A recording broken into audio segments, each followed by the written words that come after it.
Take a look behind the curtain with a real whistleblower and American patriot. Prepare to embrace the uncomfortable truth because this program has no time for comforting lies. Here is civil liberties enthusiast, Second Amendment defender, and recovering FBI agent Kyle Seraphin.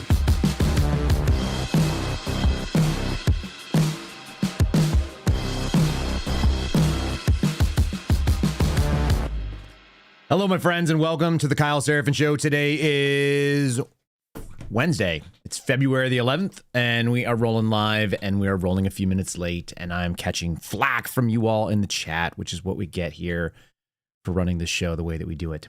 Here's the way it works. It's just me. It's one guy. I get up at the same time every day. I expect there's going to be a certain amount of stuff to do. Sometimes there's more. Sometimes there is more information that I would like to share with you. There are more videos to grab. There are more to upload, and I have to normalize all the volume so you don't get your eardrums blown out. And so this is the one-man show. And if you guys have never seen it, here it is again. This is it. This is the entirety of it. It's one dude trying to pull down some information. So sometimes it's a couple minutes later than I want it to be, but not because I want to screw up your day. If you've never watched us live, then you don't know that there's all these people that are sitting there in the morning. There they are scrolling across the screen, and they're like, "Where the hell are you? What are you doing? It's 90 seconds late. Are the drones outside your house? Has the FBI kicked in your door?" If it's a few minutes more than that, then people panic. Yeah, it's my favorite. The imminence of it. This is why I do the show live, by the way.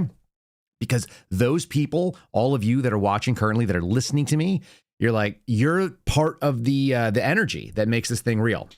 Just so you know, it was not the same when I was in Las Vegas, sitting down there on a casino floor, doing the uploads, trying to sit there in a hotel room, talking to an empty camera. It's not the same. I can see all of you clowns scrolling all your thoughts, all of it. Sometimes it's completely unrelated to what the show is about. I like it.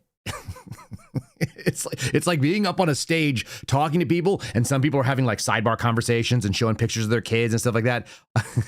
It's just all of it. It's all real. So what are we going to talk about today? We're going to talk about what the heck is going on in El Paso. I don't think anybody really knows, but I think that the official story that's starting to come out is probably not true.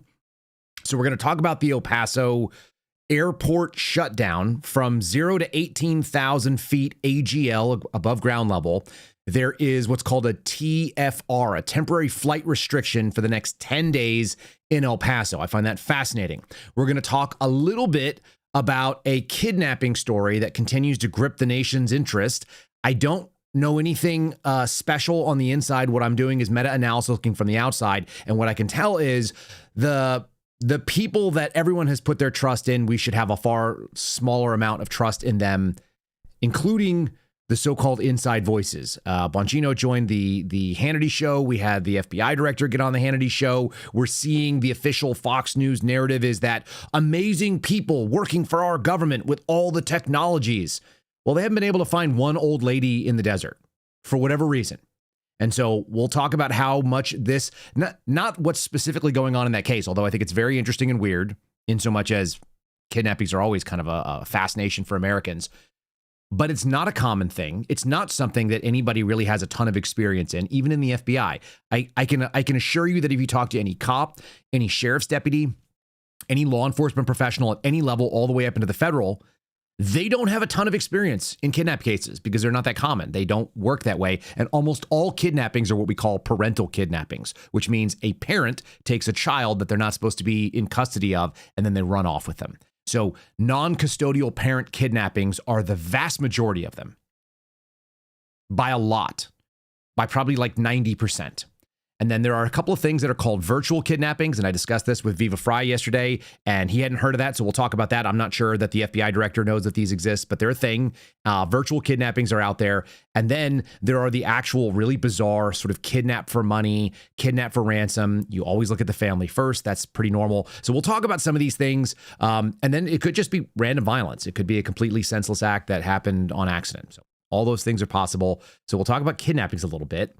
And then lastly, I kind of want to zoom in because this kidnapping story, which took place in Tucson, has really given us an opportunity to look at the surveillance state. And I say that as someone who was participating in a movie called The Police State or Police State with Dinesh D'Souza, with Kash Patel in it, with Julie Kelly, with a bunch of these conservative names. Dan Bongino was the co-producer of it. Why do these same people who were calling out the police state, who said the police state is here, man, how many times have you heard those words come out of the former deputy director's mouth since he left the FBI? The answer is none. Because the minute that your team gets in power, they pretend like everything is good. And I won't do that. And this is why I have a problem in the media space. This is why I will never be on anybody's team. I saw a James O'Keefe video, which I'll maybe share later on tomorrow or the next day. A James O'Keefe video saying that Matt Tyerman, who used to work with James, is a big problem because he's talking to people at the New York Times. And the entire incriminating clip is he's talking to people at the New York Times, and his context is, I don't like the New York Times by default, but if they're looking for the truth, then I want to be part of it. That should be the answer. Journalism, people that are just curious and critical thinkers should be looking for truth wherever it lies. It's irrelevant the source. Evaluate the evidence, take the facts as they lie, and then make good decisions going forward. Or you can do this. I'm on this team, so this must be true. I'm on that team, so this must be true. I will always cover for my team this sort of tribalist environment. That is the reason why America is in the place that it is in today. And so I've got some videos of Tom Massey going on CNN. Oh my God, he's on CNN. He must be a Democrat. And he's saying things that I can contrast against what's going on Newsmax or OAN. And you can see just how ridiculous the team players are. There's a reason why I continue to like Tom Massey, and it doesn't really matter if you guys don't like him. I actually don't care. I don't care at all. The things he's saying are accurate, and some of them are really interesting.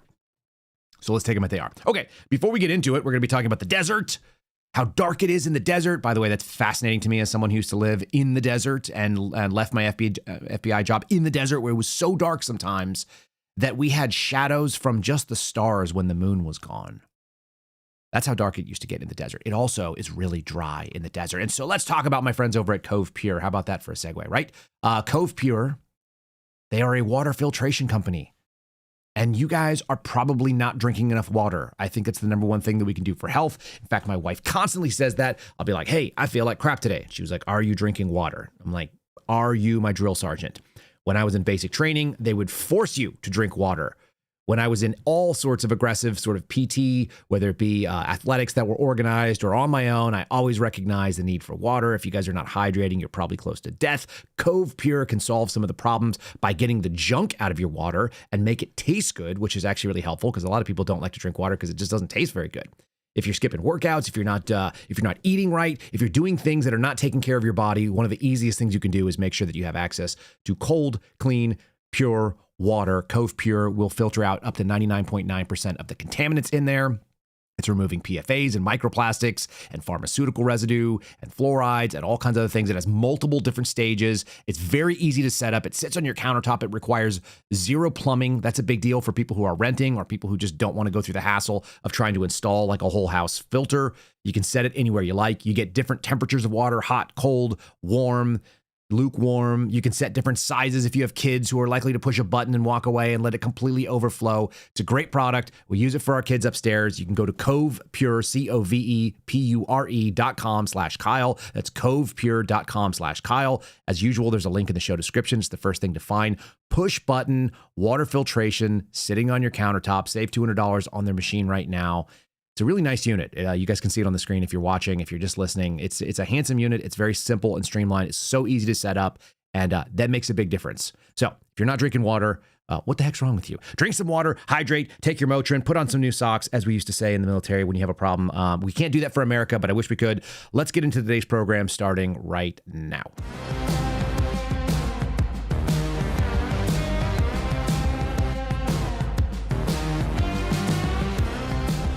All right. I'm trying to figure out what the organization looks like and how we organize this today's program. And maybe we start off with things about the Super Bowl so we can just know the most important things that are happening in America. I didn't even bring it up in the first 2 days of the week. It's not going to be surprising to this audience. I don't watch sports. I don't have any interest in watching sports. That doesn't mean that you're a bad person if you do, or that I think less of you, not much less of you, if you watch sports. I'm sure my dad watched the game. I don't know who played. I don't know who won. And I sure as hell didn't watch a halftime show.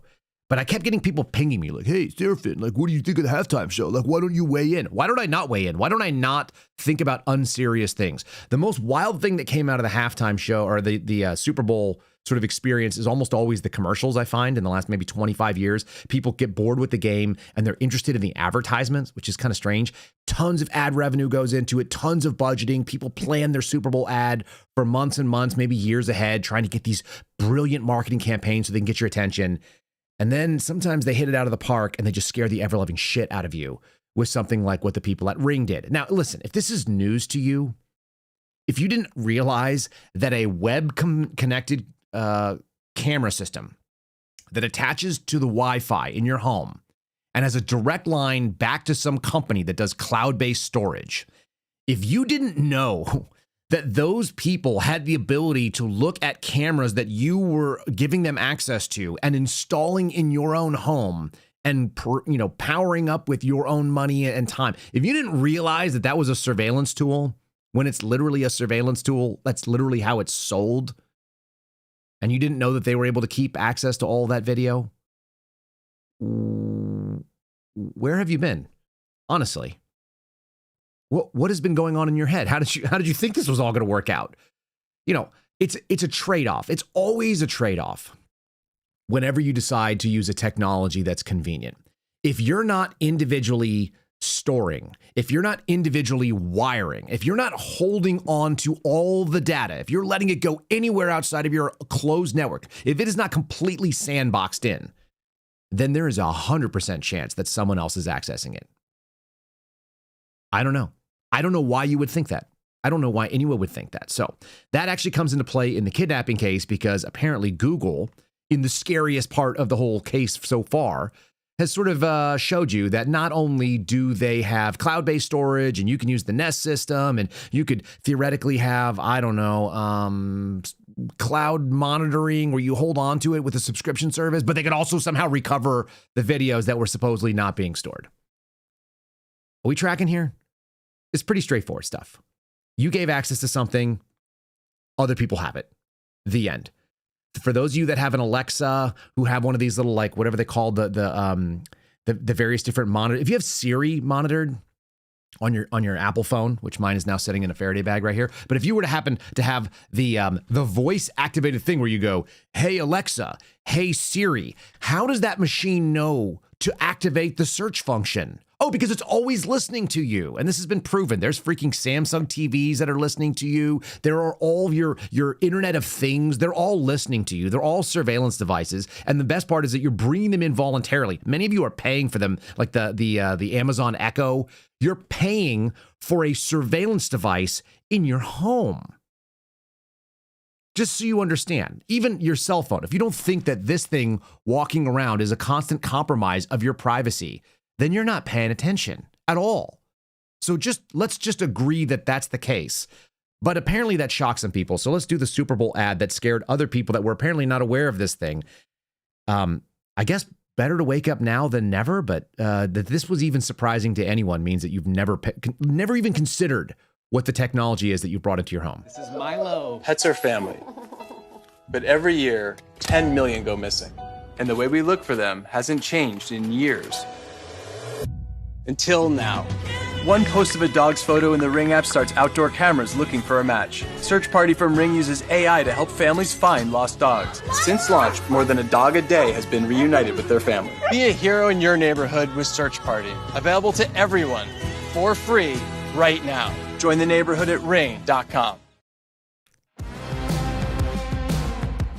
I don't know why I pushed the wrong button. Again, one-man show. Sorry about that. They found a dog a day. So all this surveillance and activating AI tools on your Ring cameras that you have set up voluntarily outside your house. By the way, I use Ring. Like I'm aware of what I got though. I know exactly what I've done. I've brought spyware into my environment because it's more inexpensive than not. And the interface is convenient for me. And I know that basically anything that's on that camera system, if I'm out yelling at my kids in the front yard, then, the Chinese have access to it. The US government has access to it. But they found a dog a day. So the trade-off, just so we're on the same page, The trade-off for giving access to a company to AI search your front door cameras and all the Amazon drivers, your delivery packages, your ins and your outs, right? Because every time you leave your house, it monitors it. When you come back into your house, it knows. So they can pattern your entire life for free. I already know what sort of capabilities our government has. Like, I've been briefed on that in NSA skiffs before, so I don't worry about it. But if that's news to you, the trade-off is they found like a couple of hundred dogs. Notice they didn't say cats, by the way. Anybody? They didn't find cats. Why did they not advertise cats? Oh, because cats are soulless little thieves that run around and don't love you back. And everybody knows that you want to advertise dogs. So that was kind of unsettling for people that were watching the Super Bowl. That's what they found out about it. They found out suddenly that the spyware that they bought is spyware. Shocker. What did Republicans learn? Republicans learned that people who are rappers say bad words, and they're going to investigate it. If you think that we are not living in a time of political theater where people are just pretending to be everything, and they just need your vote, they just need you to step up and do the right thing and pull the lever for them so that they can cosplay that they're going to do something. They're going to investigate someone called Bad Bunny, which is a man. A man, I found this out too. A man voluntarily refers to himself as a bunny. Somebody sent me a meme the other day, and they said that Puerto Ricans are extra special because they combine all the worst elements of black culture and gays. I agree with that. That may be offensive for some people to hear, but that's been my experience as well. So this person, Bad Bunny, his own chosen name, said bad words, so Republicans are going to look into it. This is the slop they're slinging over at, what is that, Real America's Voice? Not shocking, they put John Solomon on as well. Here we go. Let's hear a congressman tell you about the real problem in the Super Bowl. Over to the Bad Bunny, bad performance of the Super Bowl halftime. We are still investigating this. There's a lot of information that has come out about the lyrics. I saw the halftime show and we're switching back and forth with the TPUSA halftime show. The lyrics, from what we have seen from Bad Bunny, are very disturbing. And if it holds true that I don't speak fluent Spanish, okay? I know how to ask where the bathroom is, but these lyrics, if it is true, what was said on national television, we have a lot of questions for the entities that broadcast this, and we'll be talking with Brendan Carr from the SEC about this. But this could be much worse than the Janet Jackson wardrobe malfunction. Let's put it that way. But at least let's put it this way. A Spanish language rapper said bad words, and that's worse than Janet Jackson's nipple while she was dating a man who was like half her age. Do you understand the gravity of what it is we do here in Congress? You know what we don't do? Pass laws and individual funding. We don't individually fund the government agencies. We don't try to dismantle the shaky and rickety scaffolding that America is currently operating under. We just need your attention. And can you send Lindsey Graham $10, please? Lindsey Graham would like your $10 because if you don't give him $10, then he won't be able to be in charge of the Judiciary Committee in the Senate, and they won't be able to pass all of Donald Trump's judges, which is what they would do if he was there. Now, never mind the fact that we currently have a majority. We, Republicans, Lindsey Graham's party currently has that majority. Don't worry about that. Don't worry about facts, okay? We're talking about a guy who went on and said things in Spanish, and that's fundamentally un-American. And while I actually kind of believe that as a bacon cheeseburger nationalist, I don't actually want to hear you say things in Spanish. Some things in Spanish are really entertaining. And so we got a kind of an entertaining moment over the last, 10 hours, because the FBI decided to kick down the door of some lady in Tucson who apparently had nothing to do with the kidnapping. And in doing so, we got to hear her say things both in Spanish and English. There's nothing funnier to me than someone who is basically fluent in my language, but occasionally has moments where they're like, ¿cómo se dice this thing? Or ¿cómo te llama this person? Or whatever. I love a little bit of that flavor. That still makes me, it's still entertaining. Maybe that's my 90s flair for you. We're going to get to that in a moment. Let's do, trying to do. Let's hone in on the aircraft problem, because the aircraft problem is really weird. That was my first story that I was going to cover, and I kind of got thrown off by surveillance. And then we'll get into more surveillance as we talk about CNN and Brian Stelter covering the sort of bizarre Nest footage, which Kash Patel called ring camera footage, even though it wasn't, because he only knows the brand name. Let's do this one first. Unusual FAA restrictions closes El Paso airspace for 10 days. This is Axios. This is likely the first thing that Donald Trump read this morning. There's a 10-mile ring of airspace centered on El Paso, Texas, that has effectively closed aircraft travel for the next 10 days. It means they're not going to be able to fly in. They cited a thing called special security regions, and they've issued this 10-day TFR, temporary flight restrictions.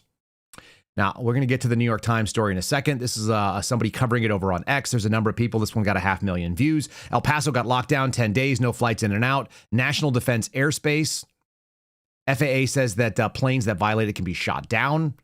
We'll fact check that real quickly. Here we go. This is the FAA's website. So here is what they've shut down. There are 2 different areas, and these are not military operation areas, which are known as MOAs. That's where they're doing like training and stuff. It's something else.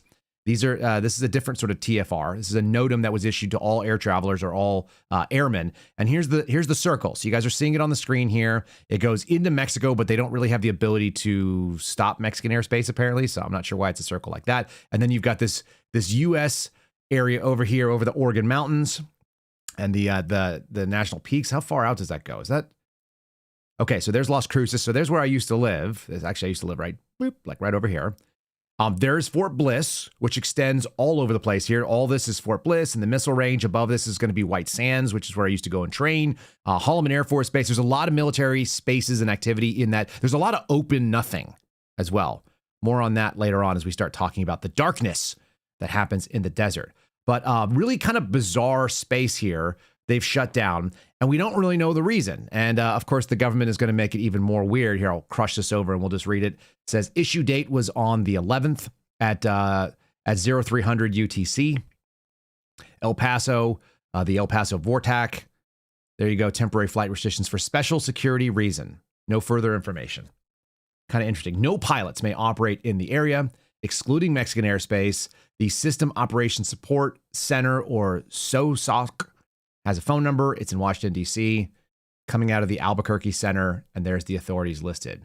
And it's pretty minimal as far as like what the heck it means. A couple of different stories here being covered. This is the local news hitting it in the El Paso area, from what I can tell.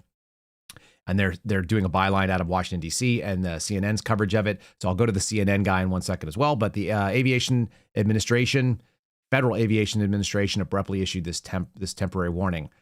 So we're just kind of left to ask questions. This is the guy that we're going to go and look at his Twitter feed in a second. His name is Pete Muntean. And he said that he had a source familiar with the situation, that they issued it because of a military operation that is going to be taking place at Biggs Army Airfield located on Fort Bliss, which we showed you. There's military all over the place there. The source said that the FAA acted after the Department of Defense could not assure the safety of military aircraft in the region. And maybe that's the case. Maybe that's what's going on. Maybe they've created a temporary MOA, but 10 days is a really, really long time for something like this. And as far as I can tell, it's kind of unprecedented. This is audio from live ATC. We'll go backwards a second. Live ATC. Pilots were made aware. This means that the pilots were grounded, and they said, pass it on to everybody at 0630 for the next 10 days. We're at we are all at a ground stop, says the controller. And the pilot said, okay, ground stop 0630 for how long? 10 days. The air traffic controller says. The pilot responds back, says the airport's totally closed. And the guy says, apparently we were just informed 30 minutes to an hour ago. So for 10 days, your guys are not open, says the pilot in disbelief. Well, we'll be here, but there's not going to be any air traffic. Okay, says the pilot. And so then the agency, that's what goes on. Complete ground stop. No medevacs are even allowed to fly. He's heard telling one of the flight crews of the imminent disclosure. Wow, says flight crew. So this is a weird scenario. And that's kind of the only airport in the area. If you're in Las Cruces, if you're in the El Paso area, there's a lot of people that live there. There's well over 1 million people in the surrounding area, which means you'd have to go up to, I guess, Albuquerque, or you'd have to go down to San Antonio if you want to get out of there. That's all bizarre. I immediately started asking some law enforcement sources. People don't really have a good answer for what the heck was going on. There's not any consensus in the people that I've spoken to about what's happening. But a couple things came to mind. And I don't know that they're true. I'm just saying that they're things that I've not heard about in a little while. And you guys kind of probably saw a tease of it a moment ago. There was this question about Iran and the capabilities that Iran might have in this country. This is a story from the New York Times. And it's not a recent article. This is September of 2024. This was right after Butler. And this was right after what happened on the golf course. Threats to Trump may prompt changes in travel plans and event types. Secret Service officials have advised altering routines, rethinking rally locations after threats from Iran and 2 different assassination attempts. Do you guys remember this? Because there were some really wild things that happened then, and then they also happened in January of 2025. And it doesn't seem like anybody was really following up on this. And the reason I say that is because I'm seeing saber rattling by a lot of people discussing Iran specifically. I saw Bill O'Reilly talking about how Iran basically has a few minutes to make a deal with Donald Trump or we're going to end up striking them. I've seen Lindsey Graham and his throbbing war boner talking about it. I've seen Mark Levin talking about it. I've seen multiple people, Ben Shapiro, same story. All of the people that are kind of in the Zionist camp that are really big on like protection of Israel and doing what Israel wants. The second thing that I saw is that Bibi Netanyahu is in the United States for the 6th time since this presidency started. And he apparently is visiting the White House over the last day or so. So they shut down some highways and they brought this guy in.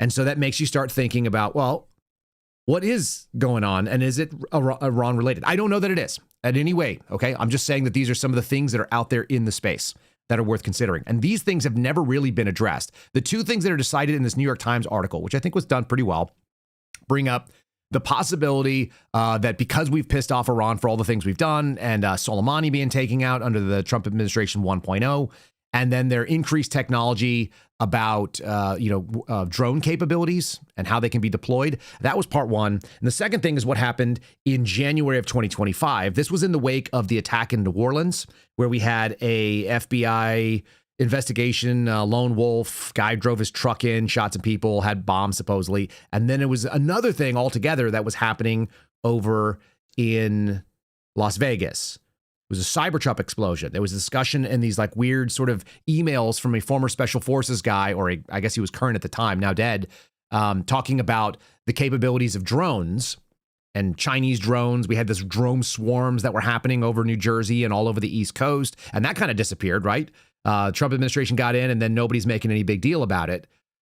So you start asking, well, what's going on with the drone thing?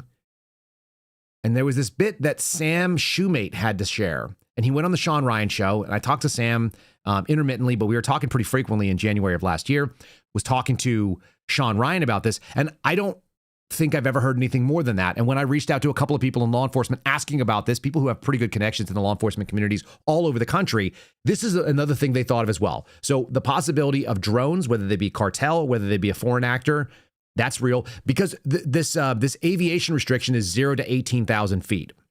That's really specific. That's fairly low level. That's drone capabilities. It's smaller aircraft capabilities.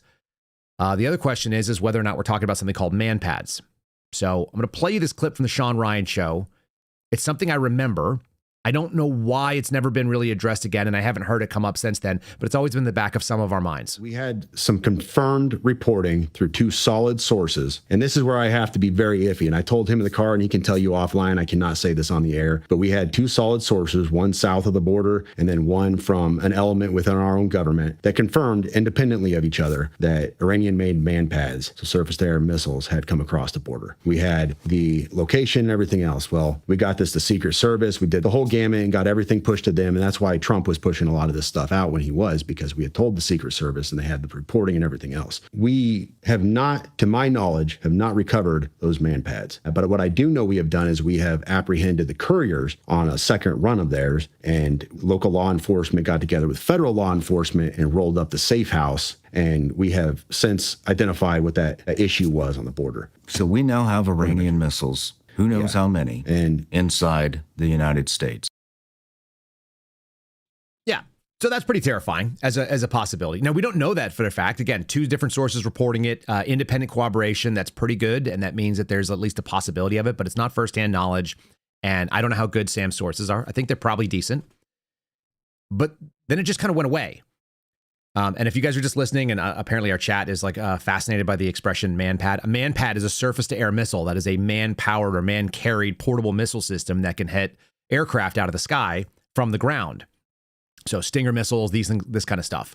And if I were going to go try to execute a portable missile firing against a U.S. target, I probably would want to do it in proximity to the Mexican border, so I could, do an E&E route, an evasion and escape route that gets me out of the U.S. area. I don't want to be in the proximity of U.S. law enforcement. I don't want to have, if you want to actually get out of there after doing something like this, your border regions are going to be the ways that you're going to look for it. So that doesn't mean that that's what's happening now. I just want to present that as a thing that was discussed, that I saw kind of fall out of the news.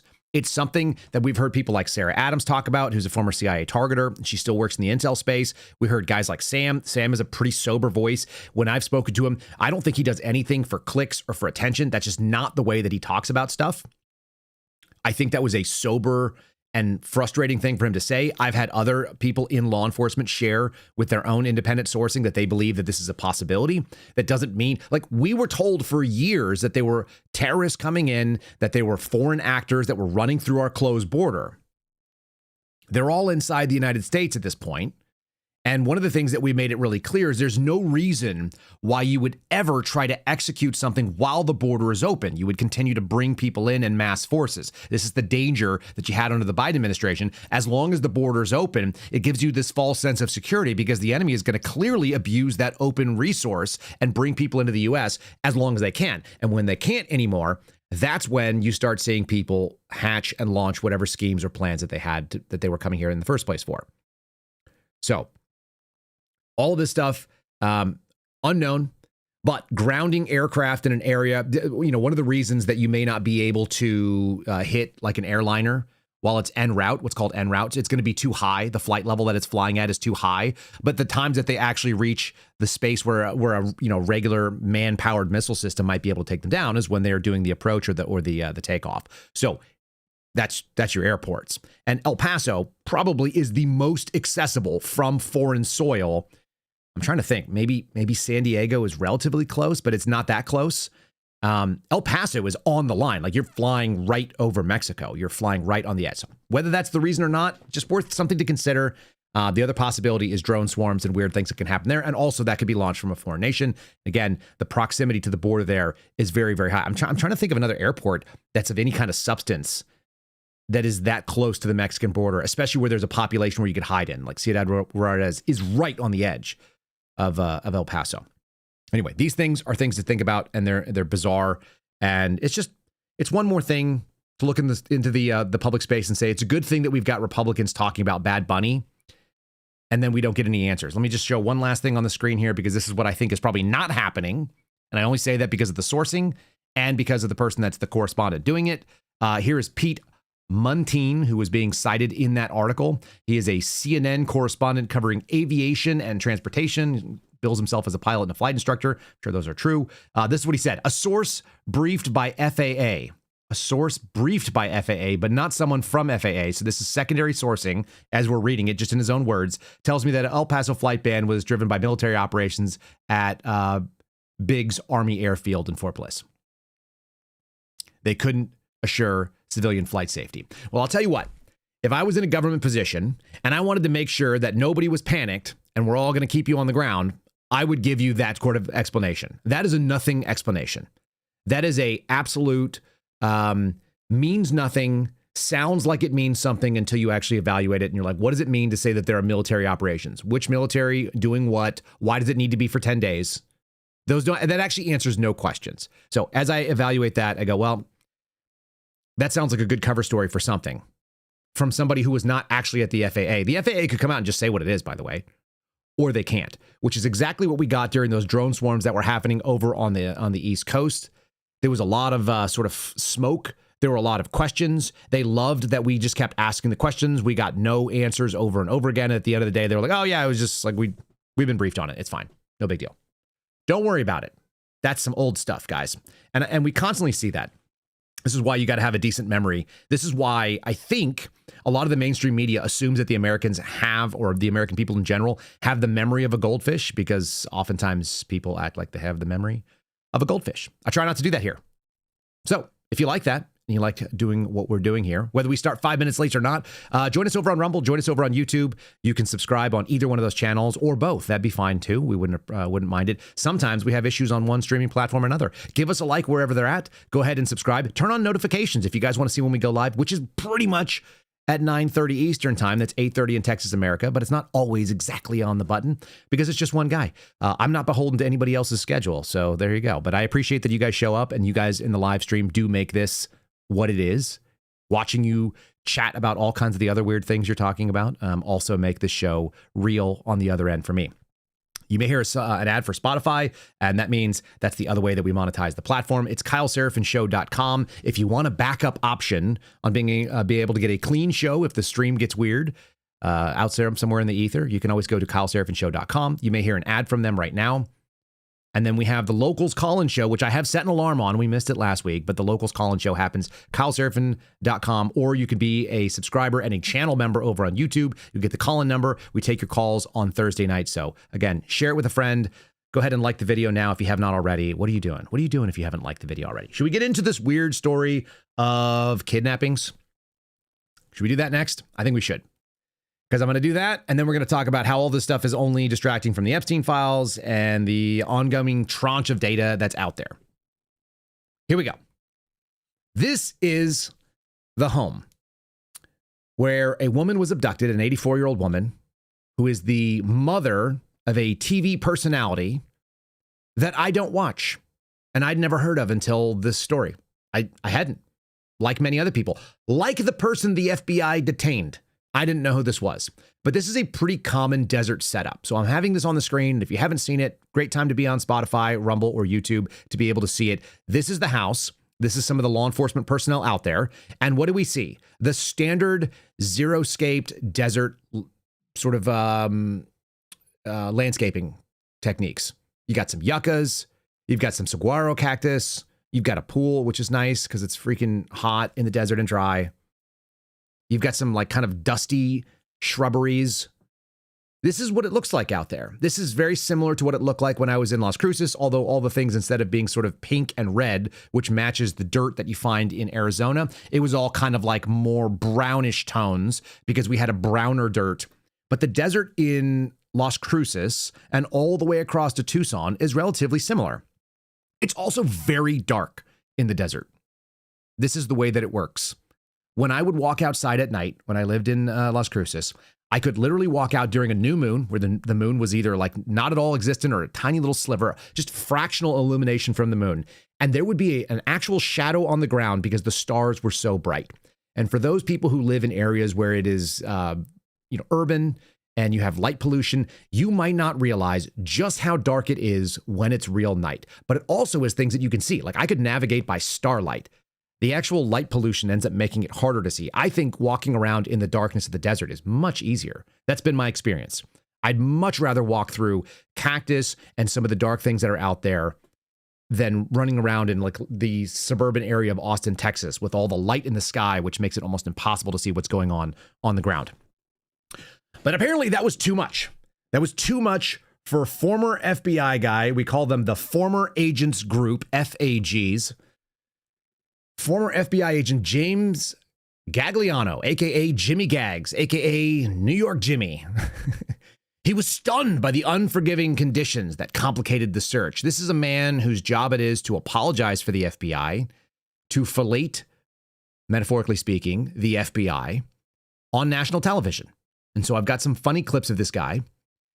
He could not believe, having been all over the world, how dark and dastardly and dangerous and difficult and other D words it was to do a search in the Arizona desert. Like, meanwhile, literally millions of people live in the state of Arizona, and almost a million people, maybe more than a million people, live in New Mexico. Somebody will look it up.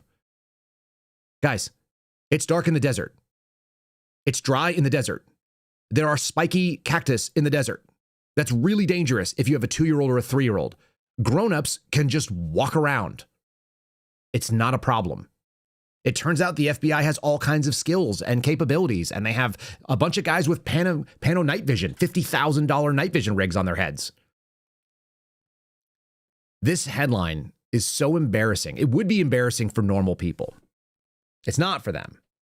It's almost as embarrassing as having the former deputy director get out there and tell Sean Hannity what it's all about and how it works. So here is former FBI deputy director Dan Bongino. I can't help it. He keeps putting himself into the news. By the way, he signed up to work for Fox News yesterday, apparently. That was the big news. He decided to get fired from Fox, aka his contract wasn't renewed. His producer wanted to have an argument with me about what the difference is. When someone doesn't pick up your option and they don't extend your contract and the show that you were doing for a couple of years is no longer on the air, we refer to that as canceling the show. We would refer to that as being fired in normal parlance. You can have any kind of like cutesy language about it. But I asked a couple of different AI platforms, when Dan Bongino left Fox, when did he next show up on Fox? And it wasn't until he was the deputy director of the FBI. And all of that leads me to one thing. When you decide to go play ball with the establishment, which is what Bongino did by joining the establishment, then you get to go on the state-run media, which we talked about yesterday, which means you get to be a Fox News celebrity. And so you can be on there if you're Kristi Noem, and you can be on there if you're Kash Patel, you could be on there if they're Pam Bondi, or you're any other member of the administration. You get carte blanche. And also, apparently, Dan gets to go on there, and now he actually got hired back on there to be part of the establishment. That's the definition of cutesy time, I think. You guys are all saying it in the chat. You're not wrong. Here he is giving the three options. I'm going to wager.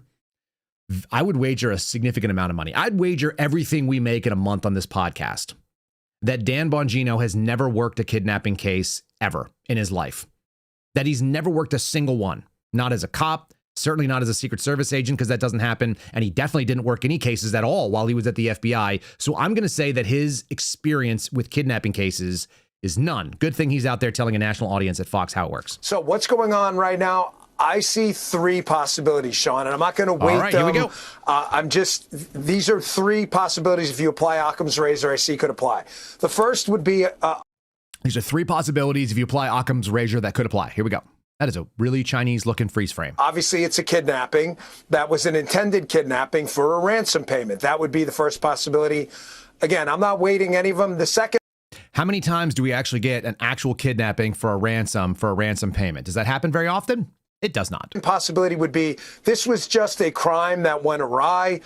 Someone was at the house. Maybe it was a burglary. Something went bad. And that you've got some bad actors committing another crime unrelated. In other words, requesting a ransom for something you didn't do just to take advantage of a situation like this.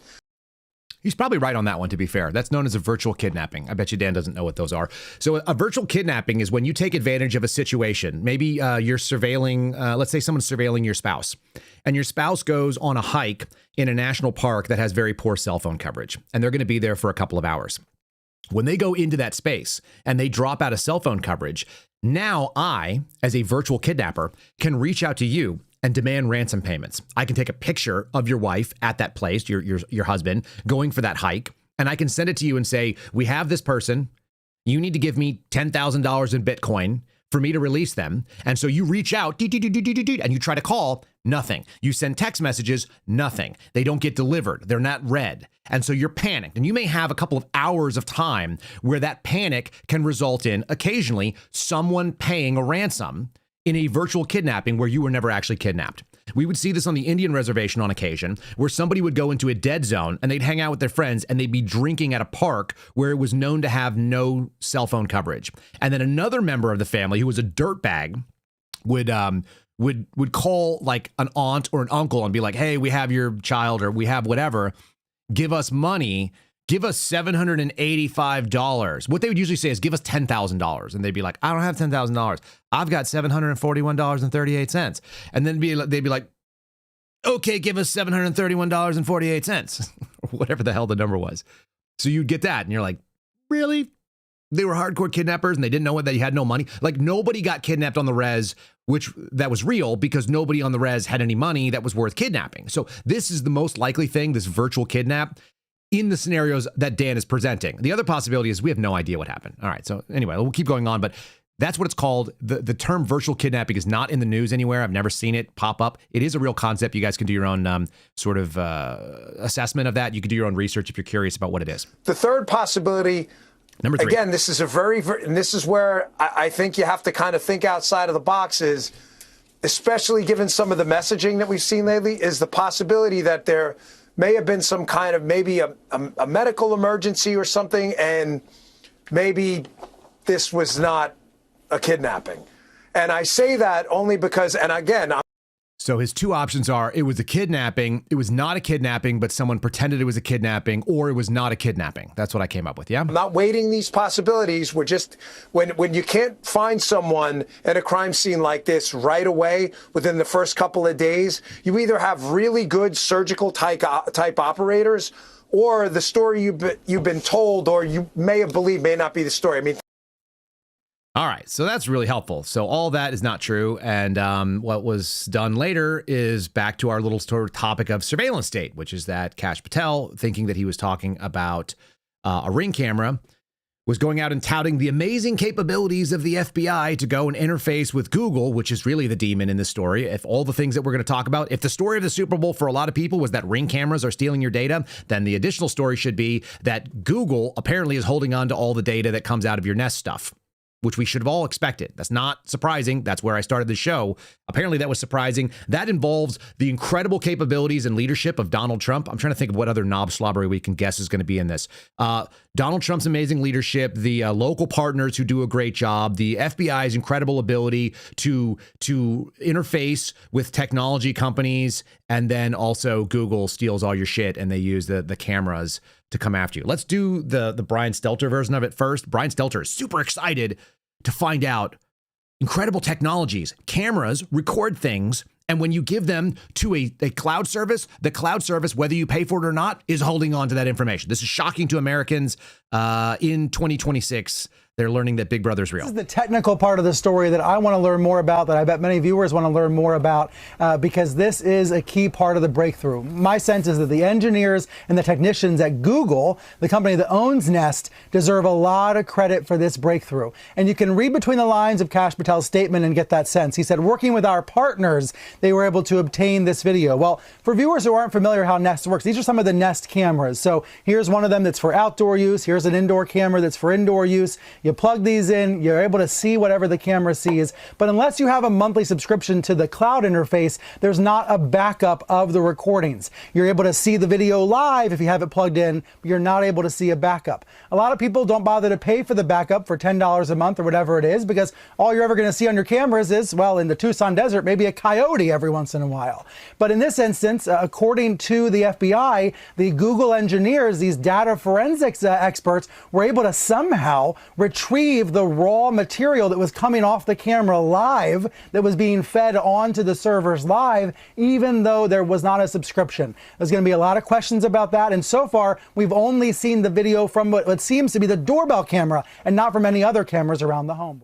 Listen, guys, there's only coyotes maybe out there in the desert. And I know that because that's why you wouldn't want to monitor it. You know why you monitor it? Because it picks up all the motion. And there's people walking around in the desert doing weird stuff. And there's delivery guys. And there's people coming to your house. And there's people driving by your house. What the hell is he even talking about? Somehow they were able to keep the information from the camera, and they were able to uncover it. You have to read between the lines. Somehow they retrieved the data. That means that they had the data. Let's not read between the lines. Let's just take them at their actual word. There was a camera. It was hooked up to the internet. It went to people at Google, and Google was able to pull that information. That's because Google holds on to your information. Ta-da! Ta-da! It's so simple. It's confusing. I like that he held up 2 different Ring cameras, like that was part of the story. He was like, I got CNN to buy me these 2 cameras. Look at them. One looks like a microphone, and one of them looks like an alien bobblehead doll. Like, that's the version of news coverage you just got. How about you are being surveilled if you have a camera system, period, and that may be worthwhile to you. I do pay $10 a month. Do you know why? Because I also want to see what Ring is keeping from my cameras. Because I already know they're keeping it, so I might as well be able to see it too. And sometimes it's helpful. We went and ran back the camera the other day. It was really awkward and strange for my wife. She was like, oh my God, I don't like this. But I was able to see, like, we lost some keys. Where could they be? Who was the last person that had them? When did they last come into the house? When was the last time the car left? I was out of town for a week. I can pop in and see what's going on the front door. That's helpful to me. You know, the trade-off is that I know some a-hole and some Chinese people probably can see it too. some dude hanging out at the Ring headquarters. So be it. That's fine. I don't mind. But I know that going in. If you didn't know that, again, I'm going to say it again. If you hook up a camera system, if you walk around with a cell phone, there are more than one person who have access to your information. It's not just you. It's not just the person on the other end. If you're FaceTiming, the odds are is that somebody else can see it. How do you know, Kyle? Oh, because I used to have access to the raw FISA stuff. I've seen things that make me uncomfortable. I don't like that we can do that. That's just how it works. Now, let's hear what the FBI director had to say. He's super interested in giving credit to the people at Ring, even though this was Google and Nest. So there's that. All right, joining us now live on the phone is the FBI Director, Kash Patel, with more details on tonight's breaking news. Director Patel, great to have you as always. Thank you for being here. Obviously, this is the big break we've been waiting for. I know the FBI played a very big role in being able to retrieve this tape. Can you give us some background on how you were able to do that?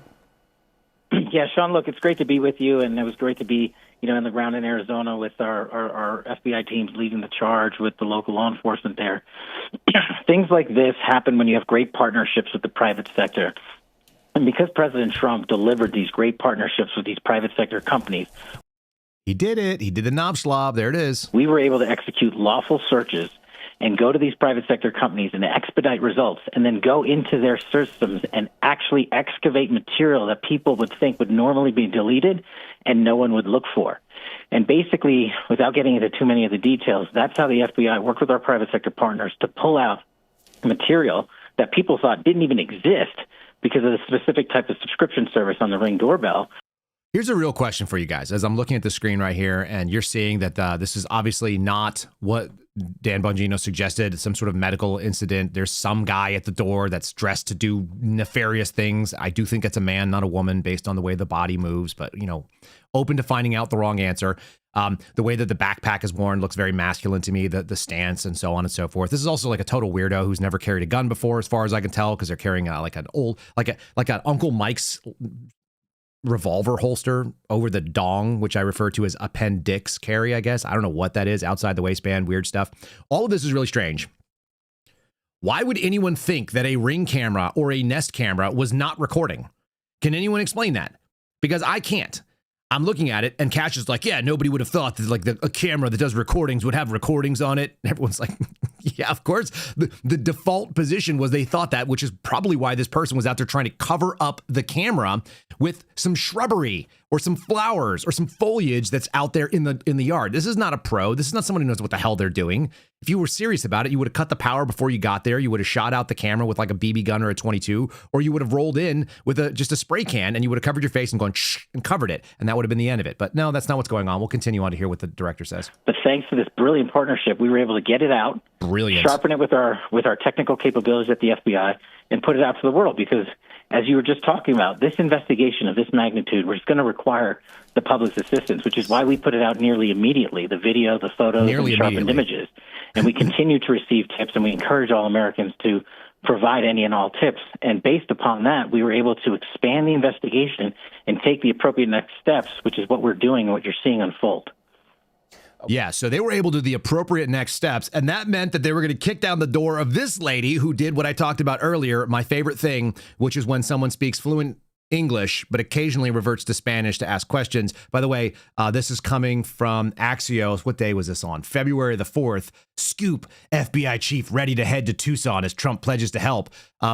Why he's there? Nobody knows. What he adds value in? Nobody knows. And this crazy excitement about how they have somebody in custody. And there was this huge flurry last night as I was going to sleep. People are like, they got him. They got a guy. Kash Patel did it again. Yeah, he did it again. He did the same thing he did when he was in freaking Utah, which is he's so desperate and thirsty to get some kind of a win for daddy, as my buddy Steve Friend likes to say. He's so thirsty that they went and did this weird thing. And now we've got this great footage of a woman who, by the way, having interviewed people who did weird things, this lady looks totally unconcerned. She does not seem guilty in the least. She seems weirded out. And I would say when people are like, well, you shouldn't be talking. You have the right to remain silent. Yeah, you know who talks? Really guilty people sometimes. And also ladies who had their door kicked in by the FBI and don't know why the hell the FBI was there. No, they came out telling us that they had somebody gave a tip that the lady was in my house. I don't know her name. I love their accent, by the way. ¿Cómo te llama? That we don't know. We don't know her at all. I don't know who she is. I don't know anything about her. Me neither. I don't know anything about her either. Before this all went down, never heard of her, didn't care. Don't watch the whatever it is, Good Morning America, Today Show, whatever the thing is. She's like, I don't know. I'm just this lady. I just live in this house. And then the FBI showed up. They only said that they gave a tip that she was in my house. And I told them, you can go in and search my house. There's nobody there. I have nothing to hide. There's nobody in my house. And I don't know what's going on. I mean, do you have any family members that might know? No, they're investigating my son-in-law. He's not have nothing to do with that either. I don't know else. What's his name? It's Carlos Palazuelo. They have nothing to do with it either. I don't know what else to say. Yeah. They're just invading my property. I told them they're going in and out my house, taking a lot of pictures and everything. I mean, like I told them, we're not hiding anything. I give them permission. You can go and search. There's nothing in my house. You won't find anything because we don't have nothing to hide. Is this your son-in-law's vehicle? The one that was on the side of the, that's my daughter's vehicle. So what is your son's name? My daughter. Your daughter? Yeah, that's so you live in, it's her husband, so it's your son-in-law yeah, who my they son, took away. Yeah. And Carlos and Carlos his last name? Palazuelos, yeah. Yes. Yeah. Do you know how not concerned this woman is? 100% not concerned. She needs some more lemon pledge. That's about it. Mr. Superman's not home. I don't know who this person is. She's like answering all the questions to the news. She's like, it's pretty bizarre. I mean, imagine that happens. You're just hanging out at your house, and then all of a sudden the freaking FBI kicks in the garage and kicks in the back door. And by the way, she said she gave them consent, but they came in first. Nothing to do with Did it he either. Ever say anything about Nancy Guthrie? Nothing. We never. Like I told the FBI, the investigator, if I knew anything about her, I said I saw her on Facebook, but I didn't read what was going on with her because I don't know her, and I don't have the right to. I mean, if I don't know anybody, I won't read the story. I just go over, keep on going on the phone. I love this lady. She's like, yeah, I saw some story come up. It had nothing to do with me. I don't know who she is. So I don't pay attention to it. You know, like regular people oftentimes. You're like, why would I be interested in a story that has nothing to do with me? I had a bunch of people reach out to me like, Seraphin, do you want to come on this national program and talk about the kidnapping? No, I don't. I don't want to come talk about a kidnapping. Do you know why? The reason why we haven't covered it on here for the last 8 days or 9 days it's been going on, because I don't know and I don't care. It's not my story. It's not like I don't have any inside information. I've worked more kidnappings than Dan Bongino and Kash Patel combined. I worked on 3 kidnappings total. One of them was a parental kidnapping. Son disappeared. Father didn't have custody. We thought the father took. We ran around. It took us a day and change. We ran everywhere. We were running down all the leads, sprinting out to all the known locations, cars driving, lights and sirens to get everywhere, holding it down, doing, investigative searches where we could, doing consent-based searches or checking property. They found the guy in a couple days. I don't even remember what the story was. They found him in a day. I don't remember what it was. It was like somebody had taken him and then panicked and then dropped him off at a Target or something. So yeah, there was one of those. We had a virtual kidnapping that I dealt with, which is a thing. I'm trying to think. There was one other, but I can't remember what it was. I remembered it yesterday. Anyway, I talked about it with Viva Fry yesterday. Like, it's just, the FBI doesn't do a ton of kidnappings. Nobody does a ton of kidnappings because almost always it's just parents. So, and here's why. I watched this and I went, man, I don't even know what this is. This is the hostage video, which has some real similarities, which people have been pointing out from Silence of the Lambs, which is probably the last time the FBI had a big hostage terrorist kidnapping case, which was not real, by the way. Silence of the Lambs, that's fiction. So this is the story. This is the Nancy Samantha Guthrie family reading something from Instagram. She posted this on her Instagram. I just pulled it off this morning. Here you go. On behalf of our family, we want to thank all of you for the prayers for our beloved mom, Nancy. We feel them, and we continue to believe that she feels them too. Our mom is a kind, faithful, loyal, fiercely loving woman of goodness and light. She's funny, spunky, and clever. She has grandchildren that adore her and crowd around her and cover her with kisses. She loves fun and adventure. She is a devoted friend. She is full of kindness and knowledge. Talk to her and you'll see. The light is missing from our lives. Nancy is our mother. We are her children. She is our beacon. She holds fast to joy in all of life's circumstances. She holds fast to joy in all of life's circumstances. What? What is that? Honestly, that's why I wanted to get out of it. I was like, I don't know what this is, but all that's really weird. And I can't imagine having a statement that would be prepared like this. This is a person. This is Savannah Guthrie, who I guess does TV for a living. She doesn't know how to just speak extemporaneously. She can't just have a thought. How about this? Someone took my mother.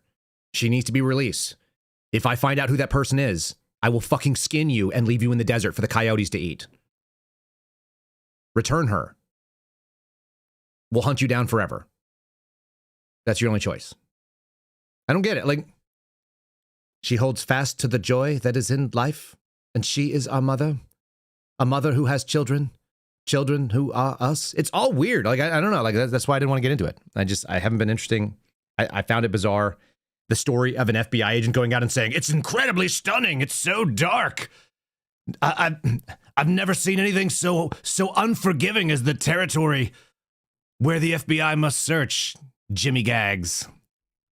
Let's read the story because it's actually really funny. And then I've got his quotes here. Ready? Former FBI agent was left stunned. They used the word stunned. Why was he stunned? He went to the desert and found the desert. At Nancy Guthrie's Arizona home, saying nothing could have prepared him for how difficult the situation was to find clues in their disappearance. Quote, I was literally stunned this morning as we arrived on location here to see what this looked like. What the hell is he doing there anyway? He's operating on behalf of Fox News. He's a contributor that is like shipped out. He's an on-scene contributor now. I've seen the drone coverage. I've seen our live shots the past couple of days, but nothing can compare you for actually having boots on the ground. There are millions of people living in the desert. It's unbelievable. As a New Yorker, where I live, in a place where it's mostly green, it's unbelievable to me that there's tumbleweeds and cacti. There's darkness everywhere. He described the scene as dark and serene, and the desert is all those things. It's like, what? I feel like we're being punked as a nation with this stuff. I've never been in a place like this, and I've been all over the world. That's the breaking story. The former agents group have a guy. This is Jimmy Gags. He was on HRT. He was on the hostage rescue team. Okay? They're supposed to have the hardest selection of any law enforcement organization anywhere, and it's supposed to rival that of Delta Force. I had a buddy who made it through the Delta Force selection, and he got heat stroke injured trying to go through the HRT selection. He's a freaking stud. He's one of the most freaking studs you've ever met. He was a Green Beret, is a Green Beret, buddy of mine. HRT selection almost killed him. He ended up with rhabdomyolysis. He was in a freaking hospital. I've never been to a place like this, and I've been all over the world. On February 1st, there was a full moon. Now we're in like the half moon phase. We're in the half moon phase right now, but even with a full moon, the light pollution here is negligible. It's so dark, and the type of cacti and the flora and the fauna that are native here in Arizona, they're very impermissible. They're full of spikes and spikies, and they make people feel uncomfortable in the darkness.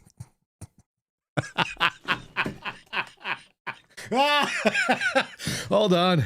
This freaking guy. Okay. Well, how did they crack the surveillance situation? How did they get access to those cameras, Jimmy Gags?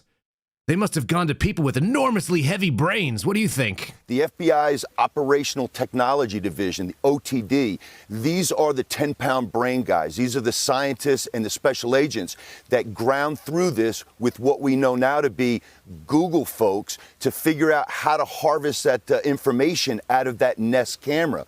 Look, these cameras normally only, keep data on them for about, 3 to 4 hours unless you have a subscription to this. The fact that they were able to data mine this, to plumb the depths of all that metadata and pull this out and do it in, I know it seems like 11 days is a long time, but the massive amount of data, LJ, it's a miracle that they were able to pull this out, and we actually have now actionable leads off of those videos and the stills. Holy shit, they plumbed the depths, whatever that means, and they got the massive amounts of data, no further information with how much data is it, Jimmy Gags? How much data was in those cameras that they had to plumb the depths and excavate? Did they have cameras when you were in the FBI? Really, dude? You were freaking... They had to go through the metadata. I don't even know what metadata is, but it's a word that sounds like it means something to do with data and possibly that cameras have it. And if you go and plumb the depths of metadata, you can find the incredible amounts of 10-pound brains that it takes to get to the bottom of this freaking crime. What are we talking about? Who are these people? What planet do they come from? Let's do some more of that because that's fun. I'm gonna go grab some more. I'm gonna grab a clip on the fly. So stand by, folks. Here he is. He's joining Fox to give you the on-the-ground truth of information you couldn't get anywhere else. He only has a 4-pound brain, so bear with the man. This case becomes more baffling and beguiling by the day. And I think to your guys' point, messaging has got to be sharpened and tightened here. Right. I applaud the Pima County Sheriff for suggesting we're not going to give any more press conferences if there's nothing new to be released, nothing that can be helped by crowdsourcing. Look, kidnappings happen for one of two reasons. It's either for profit or it's for revenge. And I saw these south of the border and certainly in the United States. The FBI has been doing this a long time. 1932, the Lindbergh baby kidnapping. 1963, Frank Sinatra Jr., another celebrity. And in the 70s, Patty Hearst. This one does not meet muster with any of the traditional type of kidnappings. Why? We still don't know if this was a targeted attack, if this was a targeted abduction. And I think, again, we've got to just be careful on the law enforcement side, have a singular message, and don't flood the zone. Did he just give you like the actual kidnappings the FBI has been working on over the years, and it's like 4 in 100 years? It's more baffling and beguiling. The desert is both deceptive and dangerous. There's all kinds of alliterative answers that all start with the letters that begin. It's a litany. I'm dying. I'm sorry. I shouldn't laugh at this, but it's too funny. Who are these freaking clown balls? Let's talk about Cast. Let's talk about the Cast guys. By the way, the Cast guys are responsible for the death of a police officer in Boston when they were doing the Boston Marathon bombing, because they gave 180-degree inaccurate azimuth. This is something that George Hill talks about when he was the national security head for the task force that was going after the Boston Marathon bombers. They did the cell phone data dumps. This is why we have like lots of problems with what's going on with the Brian Cole pipe bombing. Okay, here's how it works. You do a data dump. You're supposed to say, this is where the tower is pointing, and so this is where the person should be if they hit this sector. They got it 180 degrees wrong, which took them an extra day or two, and during that time, a police officer was killed. Cast is by far... They're very competent when they get the job right, unless they blow it, in which case they're not competent. So sometimes they don't do it right. It's just data. It can be screwed up. These people with their 10-pound brains, having met them, their brains are normal size. I don't know why that expression came up, but that seems like a real dim-witted thing. Yes, and now we're talking about the Lindbergh baby and the Patty Hearst trial, which happened in the 70s. We know that they have her cell phone, and the FBI's Cellular Analysis Survey Team is the group that would go through that. We also know that her wallet and purse and those kind of items that somebody would have taken with them if she had gone out. Look, we know two things, as Randy pointed out. We know that the sheriff is suggesting foul play was around, and also that she had sound mind. Many people 84 years old can wander out of their house. 600,000 people go missing every year. Most of them are rapidly relocated. But in this instance, this is odd. I always go to this real quickly. P.D. James was a British novelist who famously put it this way. Every murder comes down to the 4 L's. You have to look at love, lust, loathing, and lucre, or money. And that's what detectives are doing right now, trying to determine if any of those 4 things was involved here. The fact that they're crowdsourcing, that tells me they need the public's help. Okay, so in clip number 1 with a different group, he said there were 2 reasons. And the second time he said there are 4 reasons. And all the reasons could be either R's or L's. And so if you put R-L together, you might come up with someone who was a famous author in the 90s for children's books, which were mysteries, and his name was R.L. Stein. Okay?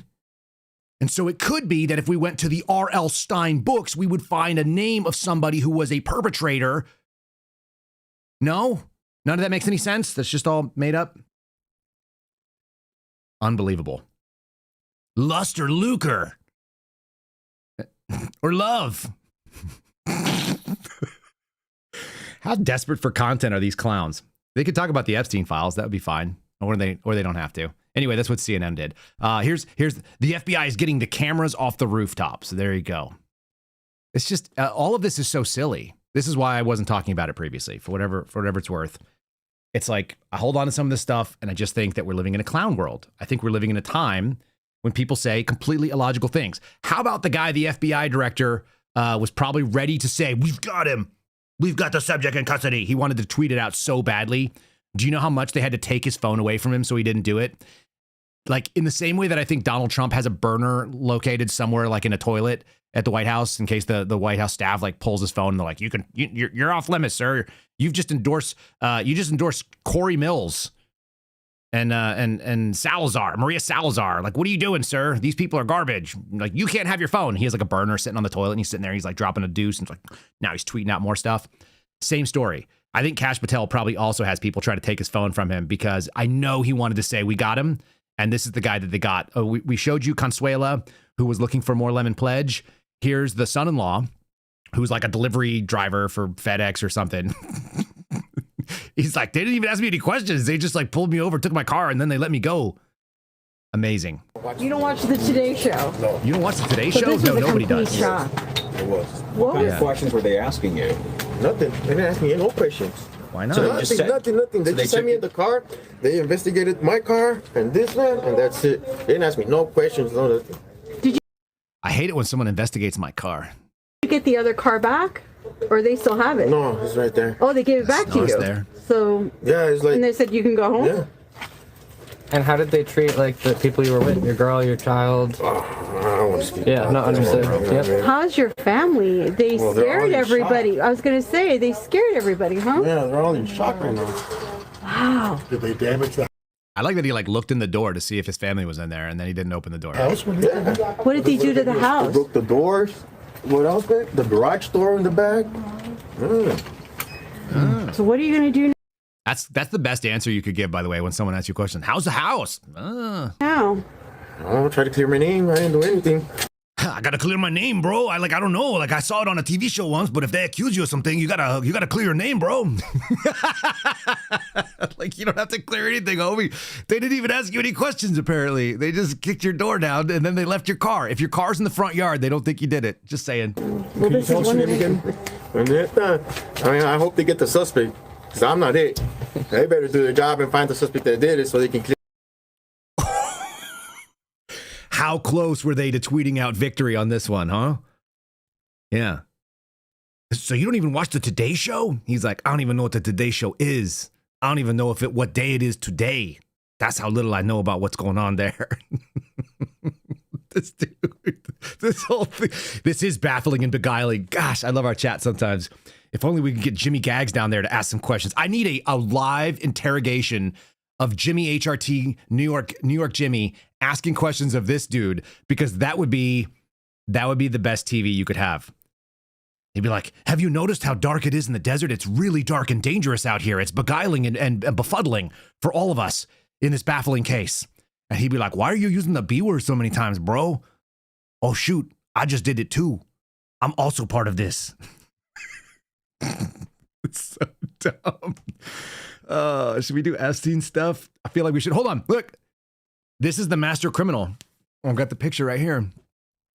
I was trying to figure out if that was like a rosary or if this person was like hanging up like one of those like things full of cloves that they had during the Black Death. My kids are covering that period of history in America. I didn't realize the Black Death came in on trade ships from Chinese.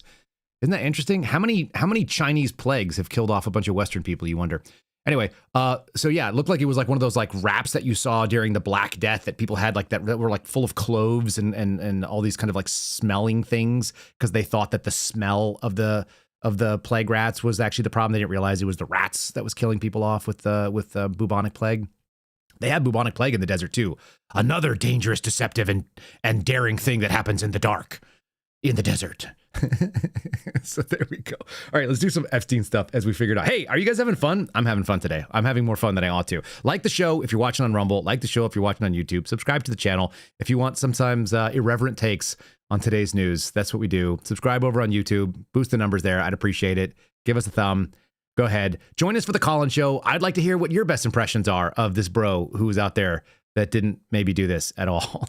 Call us on the call-in show by joining us on Locals. You do that at kyleseraphin.com. You can also join us on Spotify. You will not hear the Locals call-in show on that. That's kyleseraphinshow.com. That's the way you can get the visual. If you're missing out on some of the video, that's how you see it. So check us out there. You may hear a Spotify ad. We'll play one now. Why the heck not? Okay, let's do some more fun stuff. Let's do some more. Let's do Epstein questions. The big thing about the Epstein question has been, who knew what when, who's not telling us the truth, who's being deceptive, and the Commerce Secretary, Howard Lutnick, had to answer some questions on the Hill yesterday over it. And the reason he did is because he didn't tell the truth the first time. It seems like a running thing that if you don't, like, let me just ask this. Did anyone ever go to, like, I don't know, like a serial rapist's house and then not remember it? Did you ever meet a serial killer in your life and then not know that you met the serial killer? I'm pretty sure I met Joe Exotic, the Tiger King guy. I'm pretty sure I met him in Oklahoma City one time. I'm almost positive I did. I don't know for a fact, but I remember like what, where, when, and why I think it, and what he was wearing, because he dressed like the freaking Tiger King. Did you ever meet somebody that was talked about in the news all the time, and then you just like totally don't remember, and then you're like, oh yeah, now that you produced that email where I said I was going to go hang out at his private island, and I was going to take 4 kids and my friend's 4 kids and their family. You know, the thing is, I visit so many famous people on their private islands that it's so hard to keep track of. I just don't remember. Are you surveilling U.S. citizens today? No, sir. That's a different story. That's the surveillance story. Let's just do the Howard Lutnick thing. Let's ask the question, is the Commerce Secretary going to stick around? Let's go to the press secretary. She's interestingly not wearing the cross she used to wear. Why not? Secretary Lutnick today was testifying on the Hill, and he said that he had visited Epstein's island in 2012 with his wife and children, and that's after he said that he had cut ties with Epstein, and Justice Department documents show that he was in contact with Epstein through 2018 over messages. So does the White House stand behind Secretary Lutnick right now, or given what he has said today, has there been any shift in how the White House is viewing Secretary Lutnick's performance? No, Secretary Lutnick remains a very important member of President Trump's team, and the president fully supports the secretary. All right. That's good to know. So we're behind him 100%. Also, if you guys have been paying attention, there's like at least one file in there that said Donald Trump was a hero and said we can just focus on that and then we can move on. Would you please do that? That's what the White House would like you to do. And that remains true. And this call, if it did happen, corroborates exactly what President Trump has said from the beginning. And I'm sure many of you, when you read that alleged FBI report, probably thought to yourself, wow, this really cracks our narrative that we've been trying to push about this president for many years. So we're moving on from that. Reagan. Let's go ahead and move on from that, okay? Because what we like you to do is say this call, if it happened, which we can't confirm it did, but we don't know it didn't happen. So if it did happen, then we should just move on. Can we just move on, please? I feel like a lot of people don't. I mean, maybe people think that Donald Trump did something scandalous or nefarious. I think they would have leaked that a long time ago. That's what the odds say. But I think the question has always been, and this is what the current question that's being asked by people like Ro Khanna and Tom Massey and anyone who's being honest is saying, okay, fine, we get it. Yeah, Donald Trump probably kicked him out of the club and maybe they didn't get along. Maybe they did something scandalous back in the day, but who knows?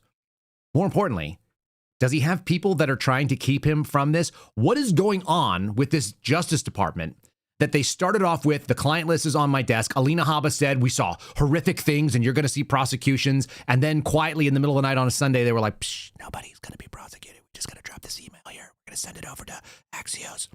They just sent it over to Axios, like as quietly as possible. They're like, maybe nobody will notice. Maybe nobody will notice the thing that we've been talking about for 10 years. We could just drop it. Or we could go to Rob Schmidt and we could be like, Rob, talk about how awesome Trump is. Talk about how bad everyone else is. Let's talk about the horrific details that are coming out. Let's try to make things up and cover up. That's what this looks like. Let's see if we can turn the narrative. Let's just do one-sided coverage. Here we go. Newsmax for the win. On Monday, members of Congress gained the ability to view the millions of released files totally unredacted. the details that they are finding, a lot of them are horrific. And we're about to go into all of that with Lauren Boebert. Totally unredacted. Wait, are they totally unredacted? I don't think they are. I think that was the whole problem, that they're coming back redacted. Did Rob Schmidt go in and look at the unredacted files? No. Did he just make some suppositions that are not true? Yeah. Everything. The narrative is shattered. Donald Trump is vindicated. It's all great. Lauren Boebert's coming in. Not a big Lauren Boebert fan. You know what I am a fan of? People telling the truth and explaining things like, hey, you think that we have access to the files, but what we have access to are 4 computer terminals. Kind of like the way that they did the surveillance footage for January 6th. You can go into a room, there's 4 terminals, they're always going to be busy, and you only have limited time. And by the way, the files, when you unredact them, they're still redacted because the sending agency didn't unredact them. Here's Tom Massey, who actually went into the room answering the question instead of like a presupposed answer, which is that they're totally unredacted. It sounds like they weren't. I believe Tom Massey over Rob Schmidt, just saying. Republican Congressman from Kentucky, Thomas Massey, is back here with me tonight. And thank you, sir, for being back here. I believe you went back to the Justice Department today. If you did, what more can you tell us about what you saw? Well, I saw that Lutnick shared his phone number with Epstein and that their assistants were setting up phone calls between them. So there is at least that other connection. I didn't find any new names today. I didn't have a lot of time to spend there.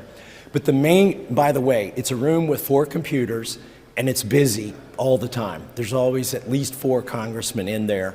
And the main complaint that I hear as we search through these files is that when you unredact some of the files, you encounter more redactions. And then when we ask the DOJ, why are these files redacted? Why can't we remove the redactions? The DOJ says, well, that's the form in which we received the files. Now, here's the problem with that, Caitlin.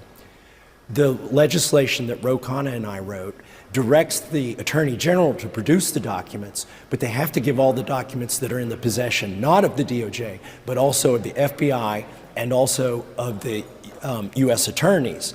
So what's happened, it seems, is that the U.S. attorneys and or the FBI have redacted documents, given them to the DOJ, and then the DOJ hasn't done their diligence to go get the original documents. But the whole point... What a Democrat. What a Democrat showing up over there on CNN and talking to that woman, Caitlin Collins, a Democrat. Look how comfortable he looks talking to Democrats. Totally unredacted. We saw the files. He killed himself. I saw the files. Oh, wait, that was somebody else. That was somebody else who said that also bullshit lie. Why does the political right insist on just indulging in bullshit lies? It's really frustrating. And there is a strong movement right now, at least on the social media side, of people saying the most stupid and ridiculous stuff. I watched something from Laura Loomer, who is mediocre when it comes to being related to the truth. And she posted an implication that Ro Khanna said that Howard Lutnick was a pedophile, and therefore, because Tom Massey was standing next to him when he said that Lutnick was a pedophile, then he should be removed from Congress and he should be primaried and voted off. And the problem is that Ro Khanna didn't actually say that, and standing next to someone who says something you don't agree with doesn't equal you're not being honest. Why is his voice gone? I don't know. Maybe he's sick. Maybe he's flying and traveling so much because there's a lot of stuff going around in the air right now. Maybe he has one of these Chinese viruses that happens. Any case, here's another little bit of that interview. Like, all of this stuff sounded sane and sober. Go figure. If you guys don't like people, you don't even have to like the person. You don't have to like the messenger to listen to the message and say, that's credible. That sounds reasonable. I can agree with that. I don't generally like this person, but the thing they said is not untrue. That's why I operate in a space where it's like, there's plenty of people that I read and I go, that's probably likely. That's probably a lie. That's probably not. Can we not just suss out information? And the messenger is only one little tiny part of it. That's the thing that we have right now when you start doing tribalism, is that you throw out useful information given by people that are credible. And I want all the information, then I want to assess it based on what I see. House Speaker Mike Johnson said today that you should stop playing political games, and he said that Howard Lutnick is a great Commerce Secretary. What's your response to that, sir? The Speaker has to do what Donald Trump wants. The Speaker right now, I think we're stalled on a vote in the House because he can't get the bill passed, and he can't afford to lose any political capital. So what he's decided to do, instead of siding with the American people or siding with our Republican conference. He's siding with Donald Trump and basically doing whatever Donald Trump wants him to do over here. Republican Congressman Thomas Massie, thank you for joining us again tonight. I appreciate you. Yeah, that's sensible. Mike Johnson, Smithers, he is the sidekick. He is kind of the slinking wannabe guy that butt kisses Mr. Burns. Mr. Burns is Donald Trump. He's the guy with the money. He's the guy with the power. He's the guy who makes the shots, who calls the shots, right? That's what happens. I know that they're the same person. I know that when Donald Trump spits, it comes out of Mike Johnson's mouth because they're saying the same thing about midterms. They're saying the same thing about what needs to go on. They're talking on the same exact points. Now, that's pretty common for political parties to do that, right? You want to get your messaging in line. I got to find the Donald Trump thing. He's complaining about how he's been treated. I'm so great.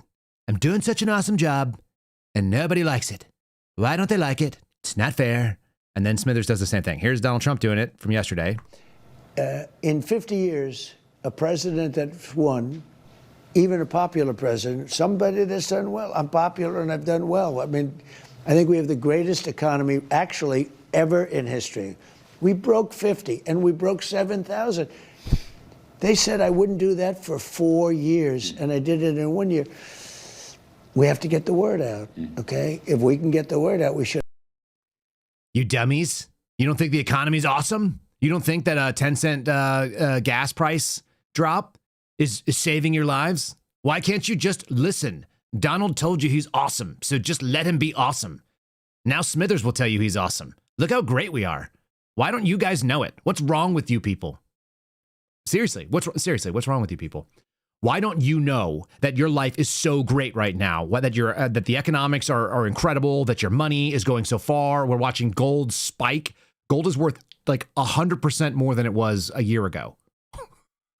Because the American dollar is going nowhere. Like, are we running? Like, I'm looking at these precious metal graphs, and I'm like, oh shit!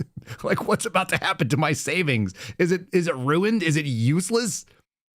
It's lucky that my rent is locked in based on a fixed dollar amount because we might be paying $100 a pound for steak in a minute. Here's Smithers telling you that you're too stupid to know how great things are. Listen to all the accomplishments, you jerks. Under Republican leadership, the U.S. economy has consistently grown and far exceeded all the expectations that they told us that they would happen. The CBO and others were way off. And the tangible, immediate benefits of our policies are indisputable. Interest rates are down. Inflation is down. Gas prices are significantly decreased and have hit all-time lows in decades. Tax rebates are at an all-time high. You've got tens of millions of American families will be able to keep more of their money in their own pockets, and all of that is by design. We made promises, we're keeping our promises. By every conceivable metric, Americans are better off today under Republican governance than they were under the Democrats, and these trends are only going to continue. Listen, I understand that the last 4 years things got shitty, and we're doing slightly better than that. We're not doing much better than that, but how can you deny how much better we're doing than what we would have been doing when you let someone who made inflation run up to 9%? That's what I heard. Cool story, bro. Meanwhile, definitely don't focus on whatever just this came out. Here's the clip of Howard Lutnick describing when he met Jeffrey Epstein for the first time. He's the Commerce Secretary. We're talking a lot about economics. I think this guy is related to that somehow. Yeah, it's fine. Listen, he's obviously never told a lie, and he obviously, it's totally normal that you would meet someone, say you would never see him again, and never want to be around that creep, and then hit him up when you're in the Caribbean and be like, hey, bro, where's your island at? Can we come and have lunch? I'm going to bring my kids so they can come and hang out on your private island where I heard some nefarious things go down. So he gives me a tour in the living room, big living room. And then across from it is double doors. I assume it's the dining room. Yeah. And he opens the doors and there's a massage table in the middle of the room. Ooh. And candles all around and stuff. So I ask very insightful, cutting questions. I say to him, massage table in the middle of your house? How often do you have a massage? And he says, every day. And then he gets weirdly close to me. Ooh. And he says, and the right kind of massage. Ooh. Now my wife is standing here. So she looks at me and I look at her and we say, I'm sorry, we have to go. And we left. And in the 6 or 8 steps it takes to get from his house to my house, my wife and I decided that I will never be in the room with that disgusting person ever again. Really? So I was never in the room with him socially, for business, or for even philanthropy. If that guy was there, I wasn't going because he's gross. Oh. And so I look back at it as a gift. Yes. He gave me a gift. Yes. Of avoid. Yeah. So, yeah, so that's my story. A one and absolutely done. Right. So, I mean, that's an incredible story that you could pick up that he was a pervert. It's gross. The guy's gross. Right with my wife. He's gross. The guy's gross. This was not, the deep nuance of Howard Lutnick. This guy's gross. Right. So how come Bill Gates and all these other people could hang around him and not see what you saw? Or did they see it and ignore it? Or no, they participated. Right. That's what his MO was, get a massage, get a massage. And what happened in that massage room, I assume was on video. This guy was the greatest blackmailer ever. Of these millions and millions of documents, there may be 10 emails connecting me with him, probably about 10 emails connecting me with him over a 14-year period. I did not have any relationship with him. I barely had anything to do with that person, okay? Secretary Lutnick, I think you understand the root of concern here. It's the way you described very emphatically your first encounter with him in his apartment, said you were disgusted, would never have any contact with him again. Did you, in fact, make the visit to Jeffrey Epstein's private island? I did have lunch with him as I was on a boat going across on a family vacation. My wife was with me, as were my 4 children and nannies. I had another couple they were there as well with their children, and we had lunch on the island. That is true, for an hour, and we left with all of my children, with my nannies and my wife, all together. We were on family vacation. We were not apart. To suggest there was anything untoward about that in 2012, I don't recall why we did it, but Mr. Secretary, again, as I said, there's the fact that you believe that you misled the country and the Congress based on your earlier statements, suggesting that you'd cut off all contact when, in fact, you had not. When you visited the private island, did you see anything inappropriate during that visit? The only thing I saw with my wife and my children and the other couple and their children was staff who worked for Mr. Epstein on that island. And you realize that this visit took place after he'd been convicted, right? I mean, you made a very big point of saying that you sensed that this was a bad person in 2005. And then, of course, in 2008, he was convicted of soliciting prostitution of a minor. And yet you went and had this trip and other interactions. Did you have a dinner in Epstein's New York City home in 2011? No. So the information that suggests that there was a dinner with Woody Allen and Woody Allen's spouse at the Epstein residence, there's nothing to that. Is that right? I actually don't know what you're referring to. There was, look, but it troubles me that you took your family to lunch on his island, that you had appointments with him. Please disclose everything. Put this to rest, because this is an issue of grave concern to my constituents. President Trump ran on releasing the Epstein files. You said casually, well, I looked at my name and how it appeared in them, as does everyone. No, everyone isn't worried about their names being in the Epstein files. Secretary Lutnick today, as you heard, you had called on him to resign before he came out today and acknowledged that, yes, he did go to Jeffrey Epstein's island with his family and another couple in 2012. Obviously, he had said that they'd cut off contact back in 2005.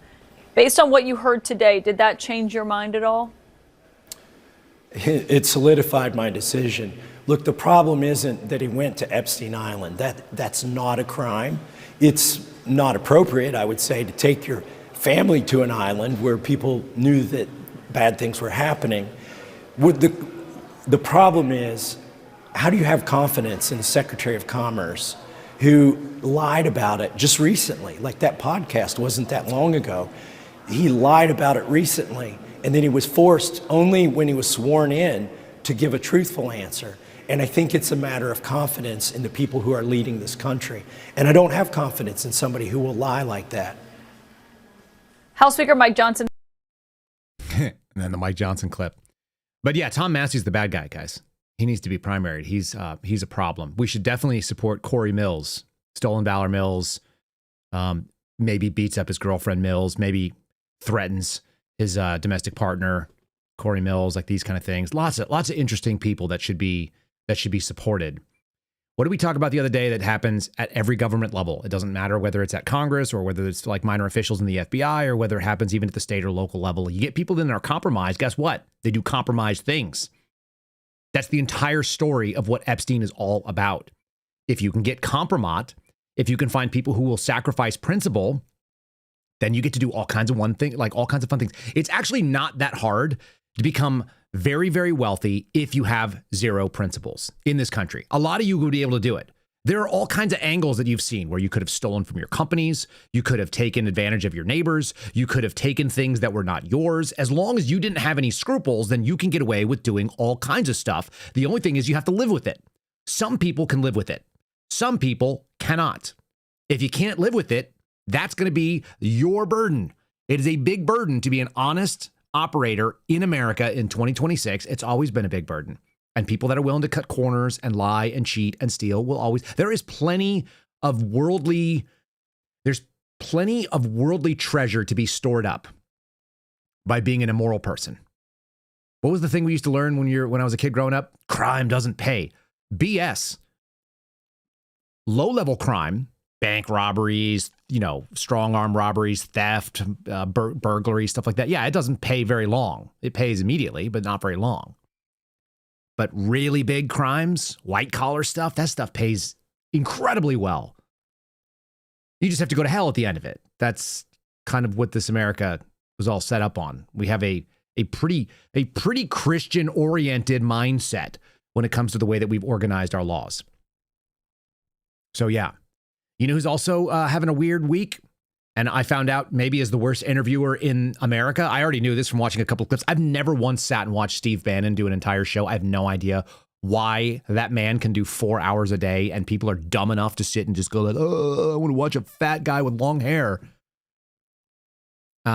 Steve Bannon might be the worst interviewer. He's worse than Sean Hannity. Because in addition to giving his subject the answer that he's expecting, he also sucks at organizing his thoughts. He's disjointed and he's all over the map. He also seems to be a really immoral and unethical person from what I can tell. And that's coming out more and more. Try to take a look at what Steve Bannon's interview with Epstein is. Number one, it's a terrible interview, just like on the structural nature of it. You're not going to get the information you want. And then you realize it's like, yeah, why are you sitting there trying to cover for this absolute scumbag? And he's doing it in the way where I present you a thing like, are you the devil? And then they go like, no, I'm not the devil. Like, I'm not even close. And you're like, oh, haha, that's what I thought. Yeah, I know you're not the devil. I just wanted to ask you if you were the devil because I need to give you the hard questions. Just absolute garbage. And this is the problem that I've always had with the red hat. Guys, this is why I never had a MAGA hat. It doesn't mean that I hated Donald Trump. I never hated Donald Trump. I don't feel very strongly one way or another about him. I care about outcomes. I care about America. I care about my kids' futures. I care about people being honest. When I see somebody who gets surrounded by scumbags, you get judged by the company you keep. If you want to keep Corey Mills and Lindsey Graham around you, and if you want to say that Tom Massey is a moron, then I judge you accordingly. I think that you're a bad judge of character. You're probably not a very good person. And even if you do good things, which I can acknowledge when they happen, it doesn't mean that I would ever trust you to raise my children, be an example for anybody. And you sure as hell are not the savior for America. All you had to do was dismantle. All you had to do was the things that you said you were going to do, which is what Donald Trump promised everybody. Not just me, but all of you. I have Agenda 47 sitting on the screen that is right to my right now, and he got some of it. You don't get forever to do it. Just like the Super Bowl, there is a first half and a second half. And you don't really get to go out there if you are so far behind in the second half in politics. So we are now at the halftime moment, and we are not looking great. And this stuff, you've got an FBI director that's a dummy. He just goes out there and knob slobs. You've got a deputy director who's now basically doing like the straight version of the Benny Johnson show, where he's just bringing on people from the regime that work in the Trump camp and giving them fluff jobs. He brought on Kristi Noem yesterday. So you're doing propaganda as best you can. You have state-run media that's trying to lie to you at every corner. We got really weird stuff happening. We've got an airport shut down for 10 days, which I don't think has happened since 9/11, and I don't think it even happened at that scope. Did they just open it up? I'm just seeing on the chat. They said they've lifted the ban. Maybe they got a lot of flack and they were like, wait a minute, we better not do this because it's gross. You've got people telling you that everything is amazing when it's not. Do you know what? I'll show you this. My wife bought me this. If you're watching, you can see it. If you're listening, you can't. This is my mouse pad. It's just a little reminder every single day. It's the dog sitting on a stool in the middle of a house that's on fire, and he says, this is fine. That's how most of us feel when we look at this. That's not a doom and gloom attitude. That's called being a pragmatic realist. You're looking at everybody lying to you, and you're like, everybody is lying. That doesn't make you a bad person. That doesn't make you a black pill. It doesn't make you something. I can't remember who said it yesterday. I think somebody called me. Alex Jones said, he said, the doomers. There's no such thing. There's just people who see reality as it is and go, yeah, all this stuff is a joke and we're being lied to. And by the way, your security cameras are constantly spying on you. You think that I don't know that this camera could always be on, the one that's right in front of me? I got another one up here. Look, I'll point at it. The one up there, you think that I don't know that when I walk in the room and that thing's on and the computer was supposed to be off, that it might be just like gathering information? I know my house might be under constant surveillance. I had a conversation with Tom Massey who said, I don't worry about end-to-end encrypted apps because the way that our government would compromise my phone and my communications has nothing to do with whether Signal could stop it or not. And I went, yeah, we live in a constant surveillance state knowing that we are possibly being surveilled at all times. And if you call that out, like people like Dinesh D'Souza and Dan Bongino did, and Kash Patel and Julie Kelly and Peter Schweitzer and all the others, if you say it, and who else? Who else was in that movie? Jim Jordan, right? They all said it as long as they're not in power so they can bitch about the problem. As soon as they get in, all they want to do is talk about how great they're doing, even though they solve none of the problems. How ridiculous is that? All right, I'm going to end with this thing from Todd Lyons. He's the acting director of ICE. I can virtually assure you that these are lies, if nothing else, by omission. He's testifying. By the way, the Howard Lutnick stuff was testifying yesterday or the day before. It was in the last 48 hours. This is also basically guaranteed to be a lie, but he's shading around the edges. Are you surveilling American citizens? There's a 100% chance that ICE is surveilling American citizens. 100% chance. Now, they're not surveilling them because they're American citizens. Okay? But there's a 100% chance that they are. Here is this little testimony. This kind of tells you everything you need to know. This is, quote unquote, our team in charge, and they'll still lie to you. And they'll do it with a straight face, and they'll cut around the edges. It's the same thing that Chris Wray did when he was in charge of the FBI under the Biden administration. Technically correct, obviously, morally and ethically being imprecise to the point of being deceptive. Are you surveilling U.S. citizens today? No, sir. Those people protesting, practicing their First Amendment right, photos of them, data taken, they're not being placed in any kind of a database? There is no database for protesters, sir. One of your officers in Maine said to one of the individuals protesting, we're going to put your face in a little database. What does that mean? Do you have a little database of Americans? No, sir, we don't. Then what do you think your ICE agent was doing to this individual when he said those statements? I can't speak for that individual, sir, but I can assure you there is no database that's tracking United States citizens. Sir? Certainly not for the fact that they are United States citizens. It's tracking them for other things like the intelligence purposes, potential threats to law enforcement. Some of them may be legitimate. Some of them may not be. Let me tell you why they all do this. You ready? Here's the darkest moment. Nobody goes to jail. Nobody goes to prison. Nobody is convicted of doing something illegal, immoral, or unethical when their team is in power and then they get back out.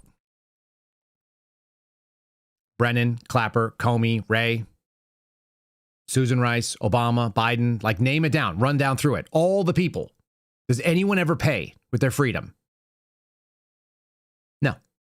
Let's say you embezzle or defraud millions of dollars. What happens? Couple of months, 90 days in Danbury, Connecticut.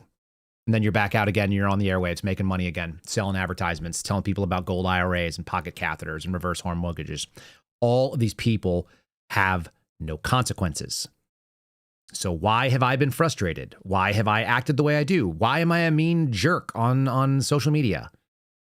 Because I'm a regular person, and I know that if I did any of this shit, I'd be in prison.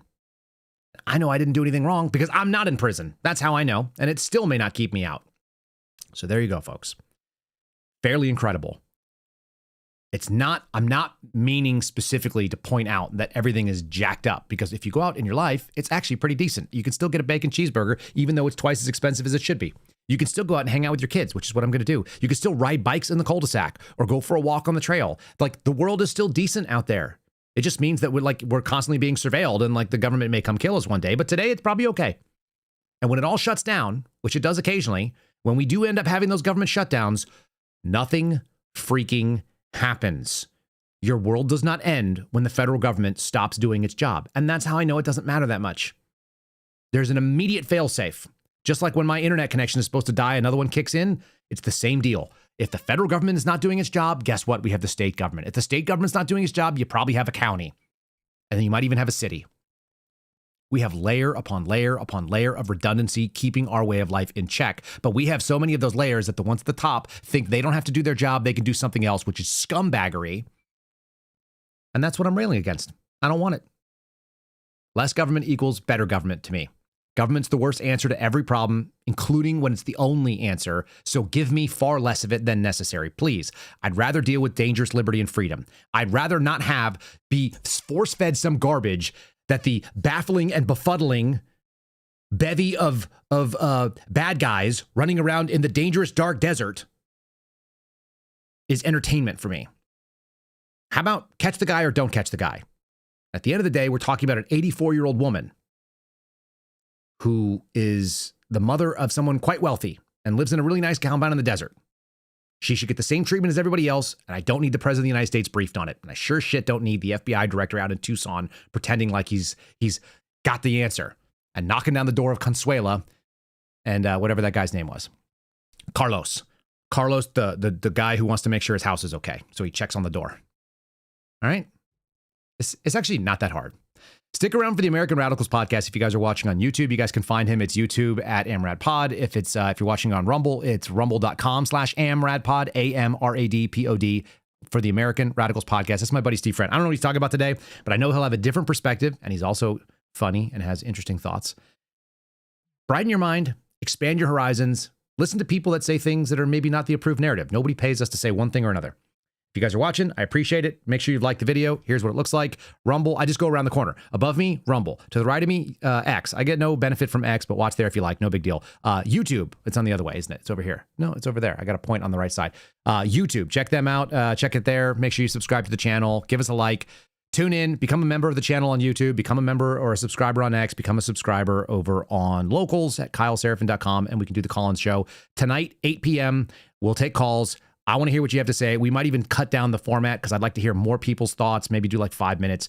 Just come in with your rants, come in with your thoughts, come in with what you want to share, and let's do that. And always, you can follow us at Spotify, KyleSeraphinShow.com. Leave us a 5-star review if you like on Apple or on Spotify, and that'd be cool. God bless you. Thanks for playing. Should we do something funny? I feel like we should. I think we need something that's at least somewhat in like. How about remember when people used to be able to do takeout? Do you guys remember takeout? Wasn't there a thing where you could just like pick up a menu and then you call the store direct? Do kids even know how to do that anymore? Do young people know how to dial up and talk to a human being? They do not.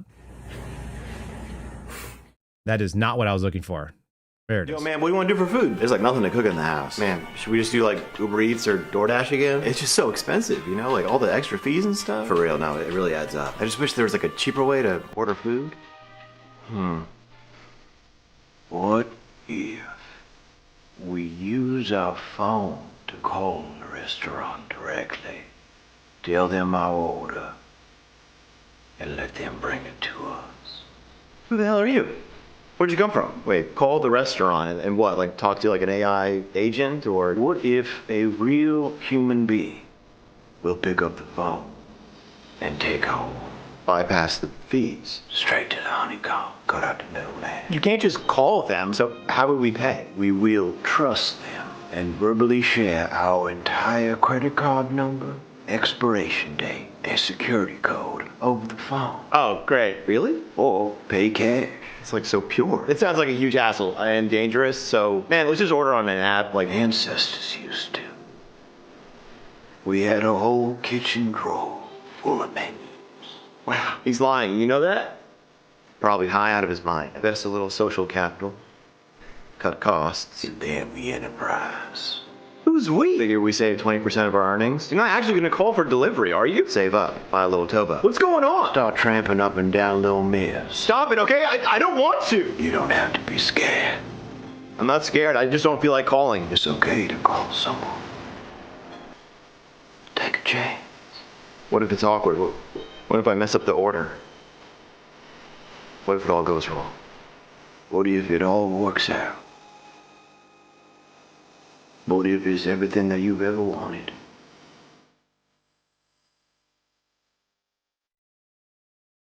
We could get a small plot. Sweet potatoes. Then we never have to order food again. There's more to that. It goes on. I've literally never used a food ordering app. I can't fathom that people do it. I just call the restaurant and then I go pick it up. I don't even want someone to deliver it. Don't touch my damn food, weirdos. All right. Yeah, I understand. It's not Thursday today. I just realized that. It's Wednesday. So sign up for the call-in show and then we'll do it tomorrow. That's when we'll do it. We'll do the call-in show tomorrow. Don't use order delivery apps. Get yourself a small pot of Lane, a little rowboat or whatever. God bless you guys. We'll see you again tomorrow. Yo, man, what do you want to do for food? There's like nothing. What in the world? We don't have the right buttons working? This has been a button day, guys. Here we go. That's the right button. It was in the right spot, but the wrong one. Thanks for listening to The Kyle Seraphin Show, streamed live weekdays on rumble.com/Kyle Seraphin. Follow Kyle on Twitter, Truth Social, and Instagram @Kyle Seraphin.